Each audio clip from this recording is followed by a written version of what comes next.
நம் ஆண்டவர் இயேசு கிறிஸ்துவின் நாமத்தினால் மகிழ்ச்சியும் சமாதானமும் நம் அனைவரோடும் இருப்பதாக.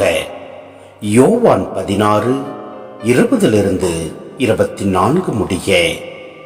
உறுதியாக உங்களுக்கு சொல்கிறேன், நீங்கள் அழுவீர்கள், புலம்புவீர்கள், அப்போது உலகம் மகிழும்.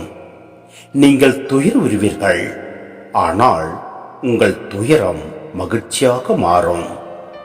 பிள்ளையை பெற்றெடுக்கும் போது தாய் தனக்கு பேறுகாலம் வந்துவிட்டதால் வேதனை அடைகிறார். ஆனால் பிள்ளையை பெற்றெடுத்த பின்பு உலகில் ஒரு மனித உயிர் தோன்றியுள்ளது என்னும் மகிழ்ச்சியால் தம் வேதனையை அவர் மறந்து விடுகிறார். இப்போது நீங்களும் துயருகிறீர்கள், ஆனால் நான் உங்களை மீண்டும் காணும்போது உங்கள் உள்ளம் மகிழ்ச்சி அடையும். உங்கள் மகிழ்ச்சியை யாரும் உங்களிடமிருந்து நீக்கிவிட முடியாது. அந்நாளில் நீங்கள் என்னிடம் எதையும் கேட்க மாட்டீர்கள். நீங்கள் என் பெயரால் தந்தையிடம் கேட்பதையெல்லாம் அவர் உங்களுக்கு தருவார் என உறுதியாக உங்களுக்கு சொல்கிறேன். இதுவரை நீங்கள் என் பெயரால் எதையும் கேட்டதில்லை.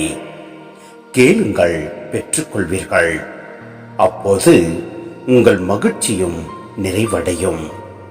சிந்தனை: கிறிஸ்துவோடு இணைந்திருந்து அவரது கட்டளைக்கிணங்க அன்பு செய்யும் போது இந்த மகிழ்ச்சி இயல்பாக பிறக்கிறது, நிறைவடைகிறது.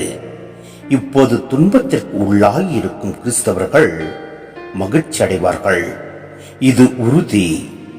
இவ்வுண்மையை குழந்தை பேறு என்னும் உருவகம் வழியாக இயேசு விளக்குகிறார். குழந்தை பேறு என்னும் உருவகம் மெசியாவின் வருகையை குறிப்பிட பயன்படுத்தப்பட்டது.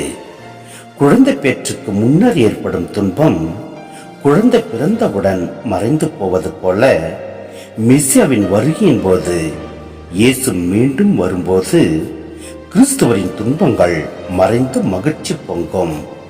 துன்பத்திற்கு உள்ளாகி இருக்கும் கிறிஸ்தவருக்கு இது ஆற்றல் அளிக்கும் நம்பிக்கையாக அமைகிறது. எனவே நம் ஆண்டவர் இயேசு கிறிஸ்துவில் இணைந்து நிற்போம். அனைவரிடத்திலும் அன்பு கொண்டு மகிழ்ச்சியோடு வாழ்வோம். எல்லாம் வல்ல இறைவன் நம்மை நிறைவாய் ஆசீர்வதிப்பார். ஆமென்.